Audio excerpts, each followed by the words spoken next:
Querido amigo, hoje o nosso alvo é estudarmos o parágrafo completo que inclui os versículos 11 a 16 de Efésios capítulo 4.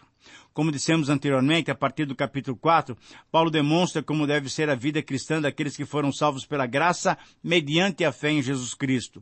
A partir do capítulo 4, Paulo mostra como deve ser a vida prática da igreja, a nova comunidade, a família de Deus, o corpo vivo de Cristo.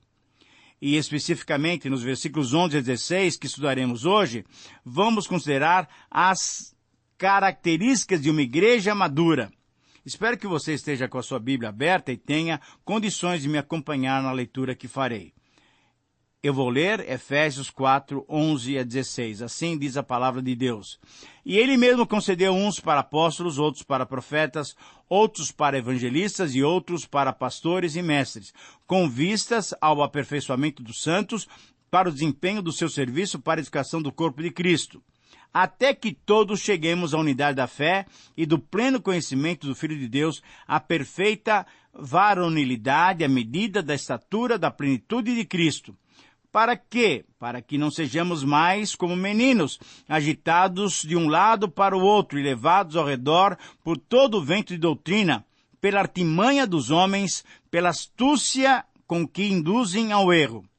Mas seguindo a verdade em amor, cresçamos em tudo naquele que é a cabeça, Cristo, de quem todo o corpo, bem ajustado e consolidado pelo auxílio de toda a junta, segundo a justa cooperação de cada parte, efetua o seu próprio aumento para a edificação de si mesmo em amor.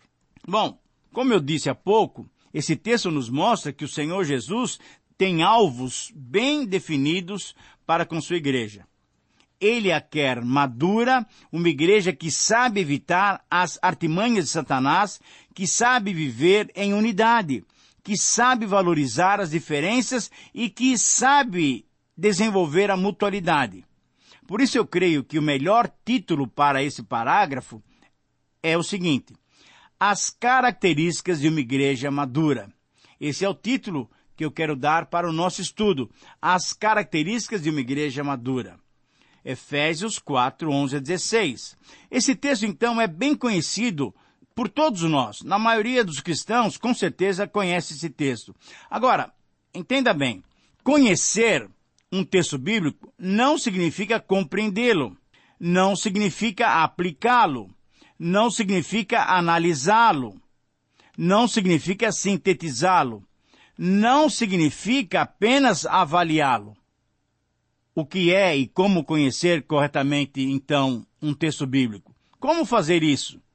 Por ser um texto bíblico, precisamos conhecer, isso é, experimentar esse texto. Por ser o texto bíblico a palavra de Deus viva e eficaz, necessitamos interagir com o texto para podermos extrair dele todo o seu potencial, tudo aquilo que Deus quer que nós experimentemos. Quando vivenciamos o texto em questão, percebemos que ele é impressionante, ele é transformador, ele é libertador. Na verdade, querido amigo, esse texto nos apresenta de modo claro que cada cristão tem responsabilidades na edificação da igreja. Sendo que o desejo do Senhor Jesus, o Senhor da igreja, é ter uma igreja madura, só alcançaremos esse alvo quando utilizarmos as capacitações que o próprio Senhor colocou à nossa disposição. Como vimos anteriormente, Jesus concedeu à igreja pessoas dons que, atuando nas suas esferas de capacitações, possibilitarão à igreja atingir a maturidade pretendida por ele mesmo. Na origem da palavra maturidade, temos a ideia da proteção. Isso indica que uma igreja madura é aquela que pode proteger os seus membros dos ataques que cada um de nós sofremos da parte do inimigo, que usa como instrumentos homens astutos que têm a intenção de nos induzir ao erro. Pedro, estimulando também a vida madura, no final da sua carta, na sua segunda carta, em 2 Pedro 3, 17 a 18, instruiu os seus leitores a guardarem-se e protegerem-se dos falsos mestres descritos no capítulo 2. Como eles poderiam fazer isso? Crescendo na graça e no conhecimento do Senhor Jesus Cristo. Então, querido amigo, é necessário conhecermos o que o Senhor Jesus concedeu à sua igreja para que nós nos tornemos uma igreja madura. Então, diante dessas colocações, eu gostaria que você anotasse, se você tiver a possibilidade, o texto nos desafia para essa ideia, para essa prática. Essa é a proposição do texto. Somente quando usamos os recursos divinos, podemos nos tornar uma igreja madura. É uma frase simples, mas que eu creio que revela todo o conteúdo desse texto. Eu repito, somente quando usamos os recursos divinos, podemos nos tornar uma igreja madura. E esses versículos nos revelam 7 recursos que o Senhor deu para a igreja, para que nós, usando-os, pudéssemos nos tornar uma igreja madura. O primeiro recurso é usufruir corretamente das pessoas dons dadas à igreja. Capítulo 4, versículos 11 e 12, como já nós nos referimos no programa passado.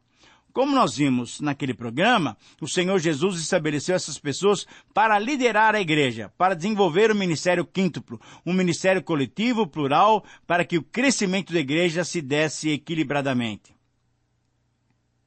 Todo cristão que foi trabalhado, isto é, que foi desenvolvido, que foi treinado, que foi capacitado sob a influência das 5 pessoas dons, certamente atinge com maior rapidez a maturidade espiritual esperada pelo Senhor Jesus Cristo.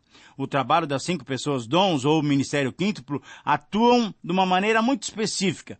Nós demos algumas ilustrações no programa passado, e agora eu gostaria que você completasse as suas informações sobre a atuação dessas 5 pessoas dons. Primeiro, o apóstolo leva esse cristão, o cristão novo que está sendo treinado, a contemplar a grandiosidade do reino de Deus, motivando-o a estabelecer alvos desafiadores para a sua vida e para o seu ministério. O profeta auxilia esse cristão a experimentar a intimidade com Deus ao ouvir a sua voz, dando-lhe direção correta para a sua vida e ministério. O evangelista, por sua vez, desafia esse novo cristão, mostrando-lhe a necessidade de não se esquecer daqueles que ainda não fazem parte da sua vida como corpo de Cristo. O pastor, qual é o papel do pastor? O pastor cuida desse cristão, desse novo cristão, protegendo-o, amenizando suas dores, alegrando-se com as suas vitórias, fazendo-o relacionar-se com os outros em sua vida e ministério. E, finalmente, o mestre conduz esse cristão a aprofundar-se no estudo, entendimento e aplicação da palavra para que, firmado nela, desenvolva a sua vida e ministério. Talvez seja possível dizer da seguinte forma: o apóstolo leva o cristão para longe, para a grande visão. O profeta leva o cristão à altura para experimentar a Deus. O mestre leva esse cristão à profundidade, ao fundo da palavra de Deus. O pastor leva esse cristão para os lados, isso é, para o relacionamento entre os irmãos. E o evangelista leva esse cristão ao mundo, para que ele traga pessoas de lá para dentro do corpo de Cristo.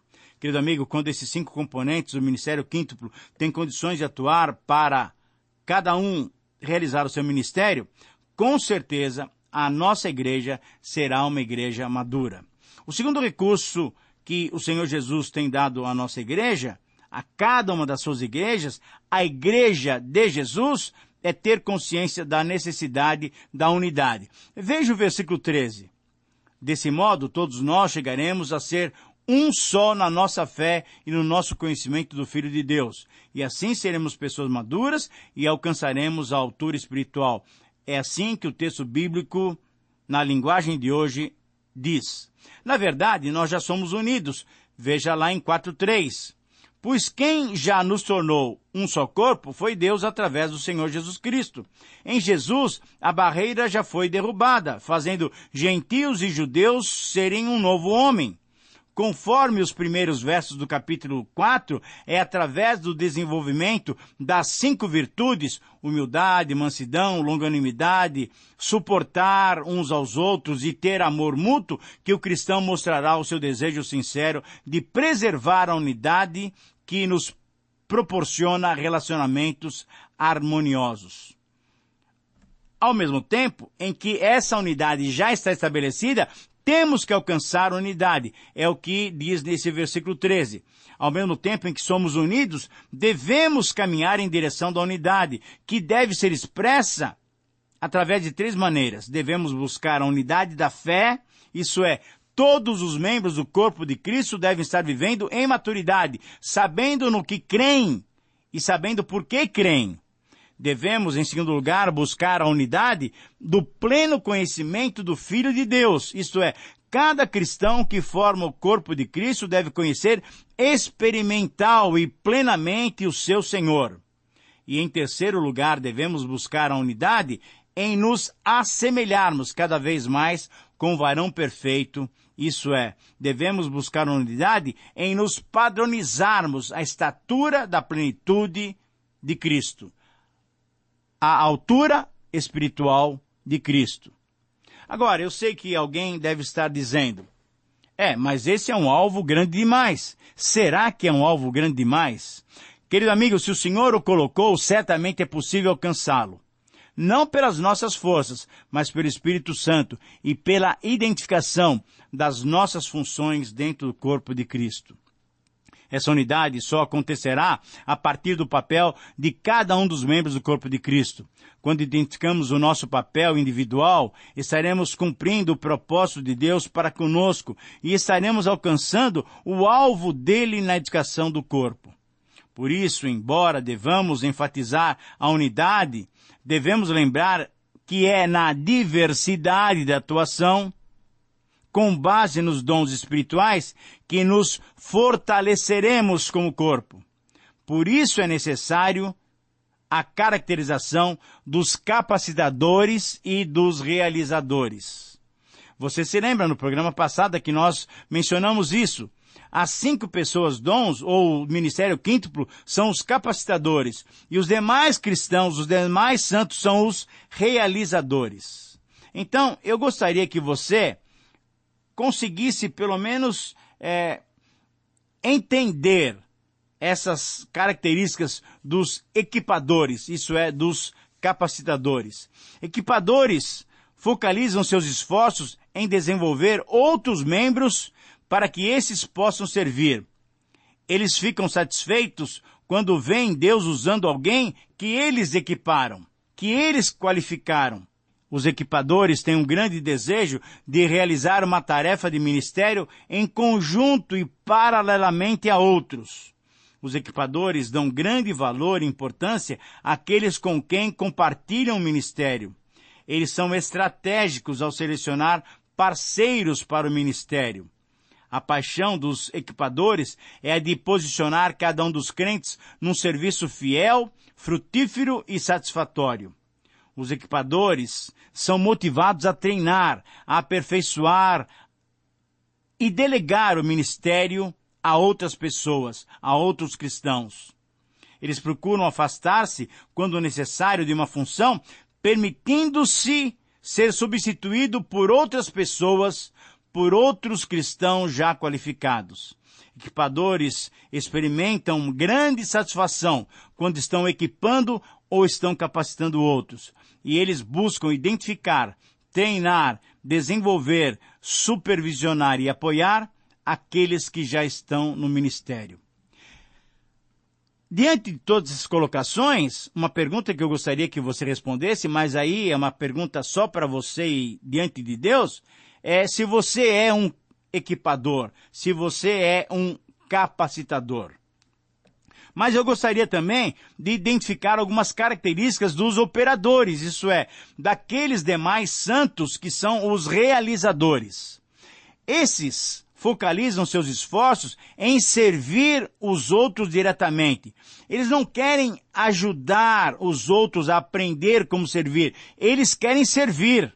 Eles querem servir. Os operadores ou os realizadores ficam satisfeitos quando veem Deus os usando para realizar algum propósito pessoal e individual. Eles querem trabalhar. Os realizadores ficam contentes quando podem realizar sozinhos e individualmente uma tarefa de ministério. Em quarto lugar, os realizadores dão grande valor e importância à sua própria contribuição ministerial. Eles ficam satisfeitos com aqueles parceiros que expressam interesse e objetivo no seu ministério. A paixão dos realizadores é de usar os seus próprios dons em determinadas áreas de serviço significativo. Os operadores ou capacitadores acham mais fácil fazer o trabalho eles mesmos do que treinar alguém para realizar o trabalho.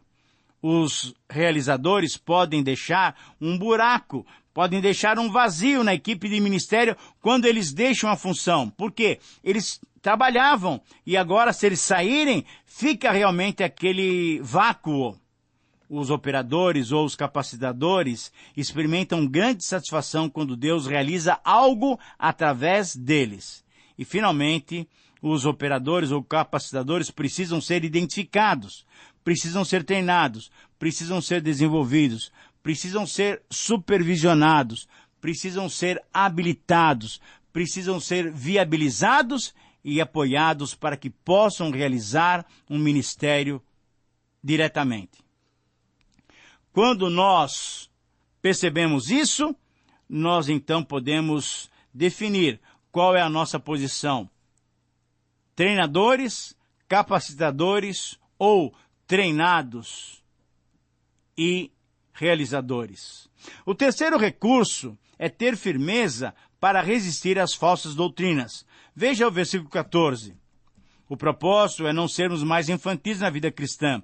À medida que a igreja caminha em direção à maturidade, através da mutualidade, que é o terceiro fator na dinâmica da vida da igreja, o primeiro é a unidade, o segundo fator é a diversidade e o terceiro fator é a mutualidade. Quando nós trabalhamos em favor uns dos outros, nós vamos atingir a maturidade e não seremos mais infantis na vida cristã.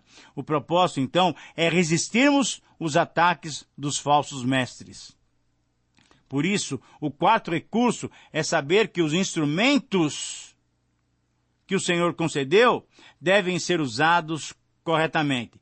E temos dois instrumentos especiais no versículo 15, a verdade e o amor. O crescimento requer uma vida verdadeira. A vida verdadeira requer uma vida de amor mútuo, como Cristo nos amou. O segredo para desenvolvermos a verdade com amor é não usar a verdade como uma espada desembainhada para ferir o outro que se afasta da verdade. No relacionamento cristão, a verdade precisa andar associada ao amor. O amor é que nos faz dizer as verdades de uma maneira carinhosa para com o nosso irmão. Veja bem, ao dizermos verdade, não estamos passando pano quente em ninguém. Não estamos acobertando o pecado de ninguém. Por isso tem que ser o crescimento baseado na verdade. Mas essa verdade deve ser ministrada em amor. Quando aquele irmão que está falhando sentir amor da nossa parte, com certeza, ele se emendará, ele se arrumará e o Espírito Santo voltará a fluir com tranquilidade no meio do corpo de Cristo. E agora, o quinto recurso é estar consciente da necessidade do crescimento em Cristo. Veja o capítulo 4, versículo 15 e 16. O Senhor Jesus é o Senhor da igreja, Ele é a cabeça da igreja. Ele é que deve ser conhecido e obedecido. E o crescimento, então, deve ser completo em tudo. E esse crescimento só acontecerá através da verdade do amor, mas também só acontecerá através da participação de cada um e de todos nós. O sexto recurso é saber que necessitamos do envolvimento de todos os membros. Eu e você somos necessários para o crescimento do corpo de Cristo. Todo cristão, querido amigo, tem uma tarefa geral. Mas todo cristão também tem uma tarefa específica. E é nessa tarefa específica que nós precisamos nos identificar e ajudar no crescimento do corpo de Cristo. E, finalmente, o sétimo recurso é saber que somos corresponsáveis pelo nosso próprio desenvolvimento em amor. Todas as realizações devem visar o crescimento e a edificação. A maturidade do corpo é alcançada através da realização das diversas funções. Uma pergunta para concluir. Por que existe tanta imaturidade entre os cristãos? Porque nos falta ver quem somos nós e quem é Jesus. Porque a ansiedade pelo crescimento numérico sufoca o crescimento espiritual. Porque muitos cristãos querem controlar tudo, não dividindo, não trabalhando em mutualidade. Porque gasta-se mais tempo no ativismo do que no amadurecimento. Que Deus nos perdoe como igreja e que Deus nos abençoe a nos tornarmos maduros, fortes, firmes, para a glória do seu próprio nome. Querido amigo, que o Senhor te abençoe nesse propósito, que o Senhor abençoe a sua igreja, a sua comunidade. Um grande abraço e até o próximo programa.